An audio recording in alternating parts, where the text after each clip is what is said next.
unsur-unsur cuaca. Yang pertama ada radiasi matahari. Radiasi matahari merupakan pancaran energi yang berasal dari proses termonuclear yang terjadi di matahari. Energi radiasi matahari berbentuk sinar dan gelombang elektromagnetik.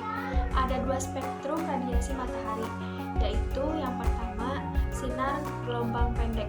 Sinar gelombang pendek ini seperti contohnya sinar X, sinar gamma, dan sinar ultraviolet. Nah, yang kedua ada sinar gelombang panjang. Contohnya seperti sinar inframerah. Source cuaca yang kedua ada lamanya penyinaran dan sudut datang sinar matahari. Sudut datang sinar matahari adalah sudut yang dibentuk oleh permukaan bumi dan arah sinar datang matahari. Semakin besar sudut datang sinar matahari, maka semakin banyak pula panas yang diterima oleh bumi. Biasanya terjadi pada pukul 13.00.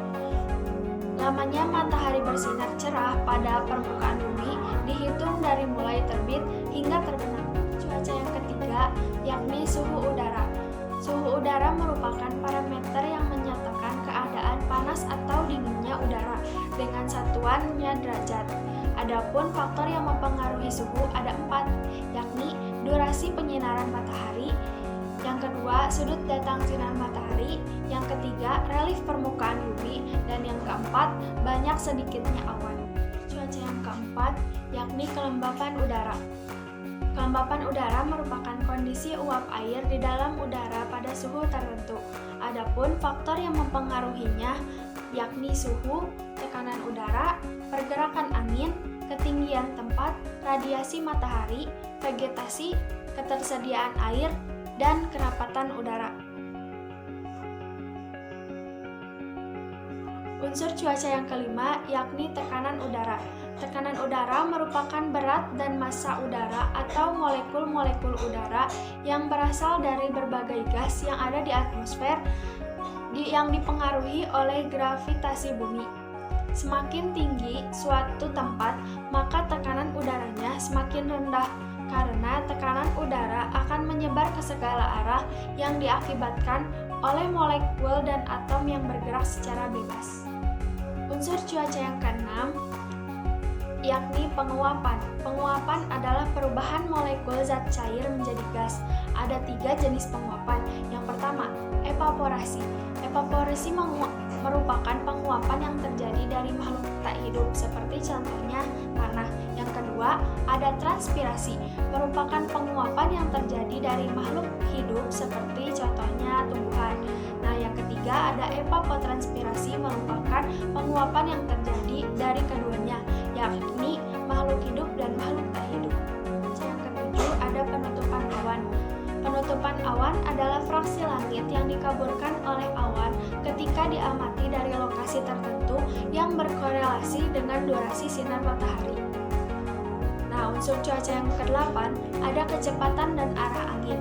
Kecepatan angin adalah satuan yang mengukur kecepatan aliran udara dari tekanan tinggi ke tekanan rendah dan diukur dengan menggunakan anemometer. Sedangkan arah angin adalah panduan untuk menentukan suatu arah. Angin biasanya bertiup dari timur ke barat. Dan iklim yang terakhir ada presipitasi. Presipitasi adalah turunnya air dari atmosfer ke permukaan bumi dan laut dalam bentuk yang berbeda. Ada presipitasi embun, yakni uap air yang mengalami proses pengembunan dan proses perubahannya gas menjadi cairan. Ada pula presipitasi hujan, merupakan sebuah presipitasi yang berwujud cairan. Dan yang terakhir ada presipitasi salju, merupakan pengendapan presipitasi padat dalam bentuk kristal es. Nah, di sini kita akan membahas alat-alat meteorologi dan klimatologi. Yang pertama, ada pengukur hujan tipe Hellman. Fungsinya untuk mengukur curah hujan, satuannya milimeter, skalanya 10 mm. Cara kerjanya, saat hujan turun, air hujan masuk melalui corong, kemudian terkumpul dalam tabung tempat pelampung. Air ini menyebabkan pelampung serta tangkainya terangkat ke atas. Pada tangkai pelampung terdapat tongkat pena yang gerakannya selalu mengikuti tangkai pelampung. Gerakan pena dicatat pada pias yang diletakkan di gulung pada silinder jam yang dapat berputar dengan bantuan tenaga. Jika air dalam tabung hampir penuh, pena akan mencapai tempat teratas pada pias. Setelah air mencapai atau melewati puncak lengkungan selang gelas, air dalam tabung akan keluar sampai ketinggian ujung selang dalam lurus vertikal. Dengan demikian, jumlah curah hujan dapat dihitung atau ditentukan dengan menghitung jumlah garis-garis vertikal terdapat pada pias. Syarat penyimpanannya di luar ruangan namun membutuhkan perawatan yang intensif. Lalu ada penakar hujan jenis tipping bucket. Fungsinya untuk mendapatkan jumlah curah hujan yang jatuh pada periode dan tempat-tempat tertentu. Satuannya mm per jam, skalanya 200 mm per jam. Cara kerjanya, air hujan akan masuk melalui corong penakar dan kemudian mengalir untuk mengisi bucket. Lalu setiap jumlah air hujan yang masuk sebanyak 0, mm atau sejumlah 20 ml, maka bucket akan berjungkit, di mana bucket yang satunya akan siap untuk menerima air hujan yang masuk berikutnya. Lalu pada setiap bucket berjungkit inilah pena akan menggores pias 0,5 skala atau 0,5 mm. Lalu pena akan menggores pias dengan gerakan naik turun. Dari goresan pena pada skala pias dapat diketahui jumlah curah hujannya. Syarat penyimpanannya di luar ruangan. Alat pada gambar ini namanya barometer air raksa. Fungsinya untuk mengukur tekanan udara. Satuannya milibar. Cara menggunakannya, baca suhu yang menempel pada barometer. Naikkan air raksa dalam bejana sehingga menyinggung jarum taji. Lalu skala nonius sehingga menyinggung permukaan air raksa. Baca skala barometer dan nonius. Gunakan koreksi yang telah disediakan. Syarat penyimpanannya ditempatkan pada ruangan yang mempunyai suhu tetap. Tidak boleh kena sinar matahari langsung, tidak boleh kena angin langsung, tidak boleh dekat lalu lintas orang, dan tidak boleh dekat meja kerja. Selanjutnya, alat ini namanya barograf. Fungsinya mencatat tekanan udara untuk memonitor tekanan secara otomatis.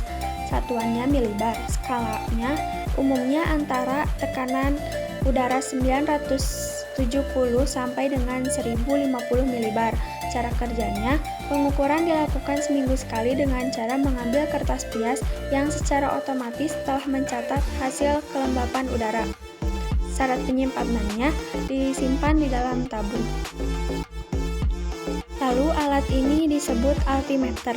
Fungsinya untuk mengukur ketinggian suatu titik dari permukaan laut. Satuannya feet, skalanya 9 meter. Cara kerjanya dengan cara mengukur tekanan udara statik. Semakin tinggi suatu tempat, tekanan udara statik akan semakin rendah. Misal, jika pesawat terbang semakin rendah, tekanan udara semakin meningkat akibat aeroid wafir mengempis.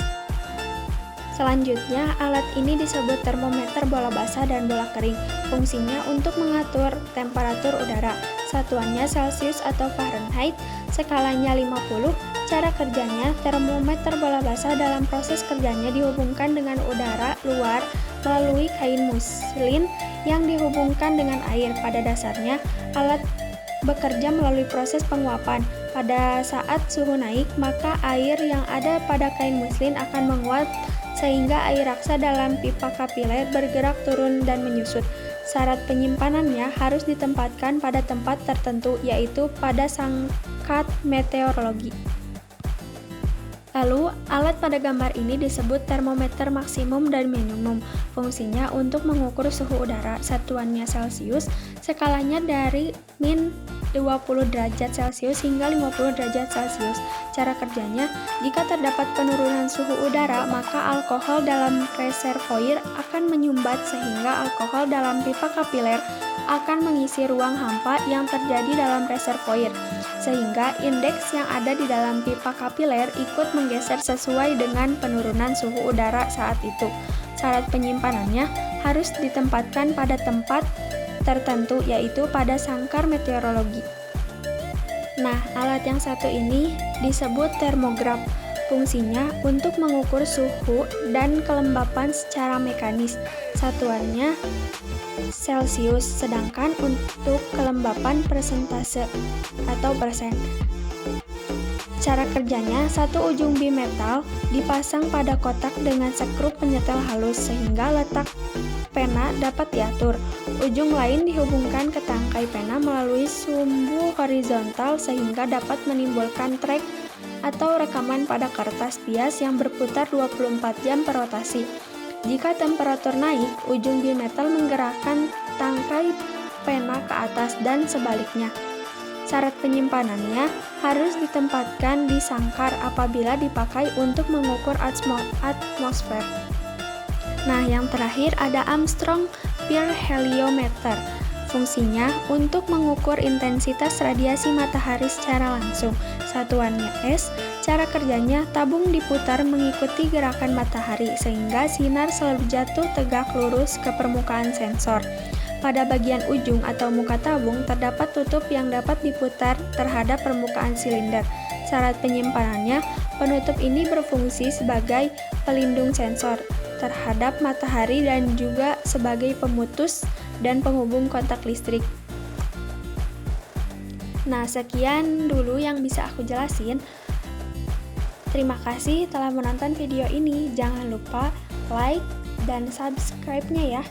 Dadah, Assalamualaikum warahmatullahi wabarakatuh.